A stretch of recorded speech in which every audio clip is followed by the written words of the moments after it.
Piano. হ্যাঁ হ্যাঁ হ্যাঁ, তানপুরা তো ওইটা যেটা গেও গেও করে বাজে।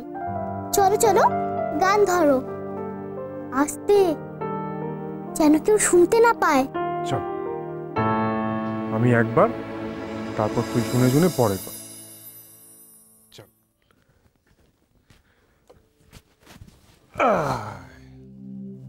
শুরু করি। আমরা সবাই রাজা আমাদের এই রাজার রাজত্বে, নইলে মোদের রাজার সনে মিলব কি সত্যে। আমরা সবাই রাজা, আমরা সবাই রাজা আমাদের এই রাজার রাজত্বে, নইলে মোদের রাজার সনে মিলব কি সত্যে। আমরা সবাই রাজা। ধর। আমরা সবাই রাজা আমাদের এই রাজার রাজত্বে, নইলে মোদের রাজার সঙ্গে মিলব কি শর্তে। আমরা সবাই রাজা, আমরা সবাই রাজা আমাদের এই রাজার রাজত্বে, নইলে মোদের রাজার সঙ্গে মিলব কি শর্তে। আমরা সবাই রাজা। বাহ, আমরা যা খুশি তাই করি তবু তার খুশিতেই চরি। আমরা যা খুশি তাই করি তবু তার খুশিতেই চরি। আমরা নই বাধা নই দাসের রাজার ত্রাসের দাসত্বে, নইলে মোদের রাজার সনে মিলব কি শর্তে। আমরা সবাই রাজা।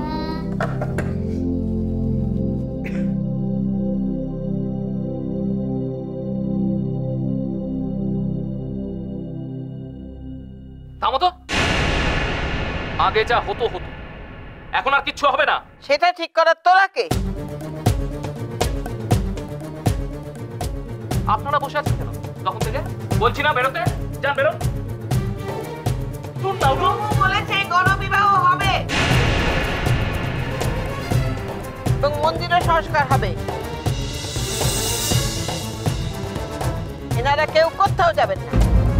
ও তো সুস্থই নয়, ও আবার কোত্থেকে কি বলবে মা?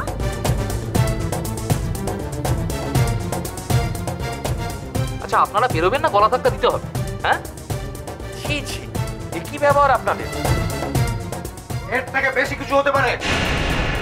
অনেক কিছু দেখেননি, বেরিয়ে যান। একটা টাকাও পাবেন না, বেরিয়ে যান বলছি।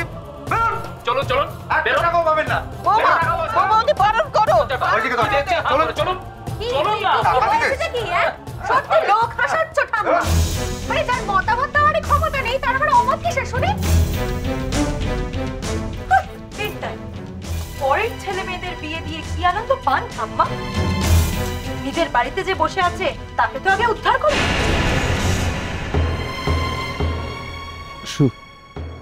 অংশু, তুই কোথায়?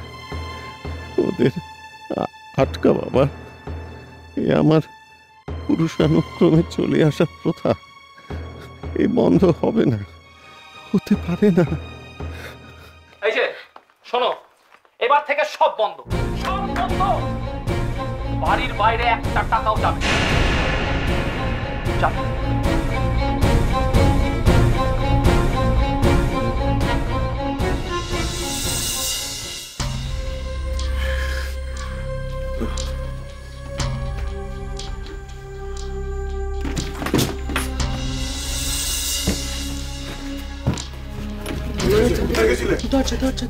কোথায় গেছিলে? বলছি দাঁড়াও দাঁড়াও। না না, গেছিলে কোথায়? আরে বলছি দাঁড়াও না। বাড়ি থেকে বেরিয়েছিলে কেন তোমরা? আরে ও ভালোর জন্য বেরিয়েছিলাম, দাঁড়া নাও। আরে গেছিলে কোথায় সেটা বলো। মেয়েটাকে বসতে দিবি তো? বলছি বলছি ওখান থেকে বলছি কি হচ্ছে বলো। শোনো শোনো, একটা উপায় পাওয়া গেছে। কি? গুন্ডার হাত থেকে আমার মেয়েকে বাঁচানোর একটা উপায় পাওয়া গেছে। কি উপায়? গণবিয়ে। গণবিয়ে। ওই গুন্ডাটা বিয়ের দিন ঠিক করে গেছে তো, তার আগে আমি মেয়ের বিয়ে দিয়ে দেব। আমি আমার মেয়ের গণবিয়ে দেব। ওই গণবিয়েতেই আমার মেয়ের বিয়ে হয়ে যাবে। ঠিক করে এসছি সব। গণবিয়ে? হ্যাঁ, গণবিয়ে। তোরা কিছু বুঝতে পারছো না? শোনো শোনো, আমি মেয়েকে নিয়ে মন্দিরে গিয়েছিলাম। হ্যাঁ, আরে ওই মন্দিরে প্রত্যেক বছর গণবিয়ে হয়, আমরা কেউ জানতামই না। কোন একজন ডাক সাইটে বড় লোক দাঁড়া কাদের বাড়ি বললো? সরকার বাড়ি? না না না না না না না, কাদের বাড়ি বললো রে? চৌধুরী। দাঁড়া না, ভুলিয়ে দিস না। লাহিড়ি লাহিড়ি। সমরেন্দ্র। একদম সমরেন্দ্র লাই। একদমই তার আস্তে আস্তে কথা বল। হ্যাঁ হ্যাঁ, ওরাই। আরে ওরা প্রত্যেক বছর ওই মন্দিরে গণবিয়ে দেয়, আমরা জানতাম না। কি কাণ্ড! এখন মন্দির বন্ধ থাকবে বুঝলে, তারপরে এখন ওই মন্দির ঝাড়পোছ হবে, তারপর সাজবে গুজবে, তারপরে গণবিয়েটা হবে। হ্যাঁ জানো, আমাদের কোনো খরচা নেই, আমাদের কোনো খরচা করতে হবে না। যারা বিয়ে দেয় সব খরচা ওদের, সব। আর এমনকি ছেলেও মানে সে আমরাই ঠিক করতে পারবো।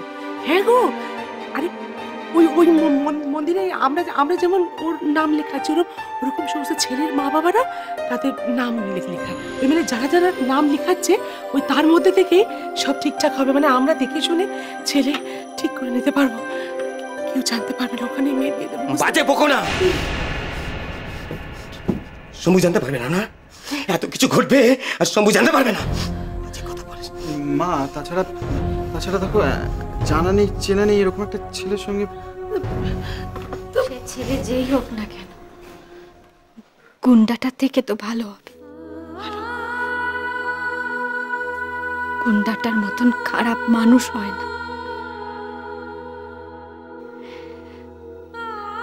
ওর গলায় মালা দেওয়ার থেকে যে কোনো লোকের গলায় মালা দেব। দেখলি, আমি তো মরতেই গেছিলাম, তখন যখন ভয় পাইনি, আর কিচ্ছুতে ভয় পাবো না, কিচ্ছুতে না, কিচ্ছুতে না।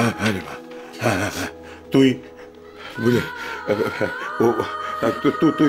তুই যা বলবি তাই হবে, তাই হবে। একদম তাই, একদম তাই। এই সুযোগটা হাতছাড়া করা আমাদের একেবারে উচিত হবে না। মা আমাকে পথ দেখিয়ে দিয়েছে, মা দেখানোর পথ কখনো খারাপ হতে পারে না। তোরা শোন, আমি বলছি। কি বল। সবই তো বুঝলাম, সবই বুঝলাম, কিন্তু তুমি যে বলছো ওই লাহিড়ি বাড়ি, ওরা তো প্রত্যেক বছর অনেক আগে থেকে সব জোগাড় যন্ত্র শুরু করে। এবার তো ওরা কিছু কাজই শুরু করেনি। মা, তুমি ঠিক শুনে এসছো তো?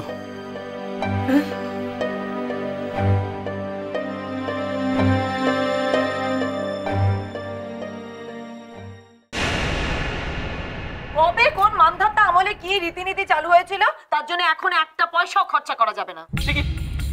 আসলে কি বলতো, বাবাকে এতকাল বোকা বানিয়ে এসছে তো ভেবেছে আমাদেরকেও বোকা বানিয়ে চলে যাবে। পারবে না, বুঝলে, পারবে না। এই, তোরা এত কথা বলছিস যে? তোরা কি?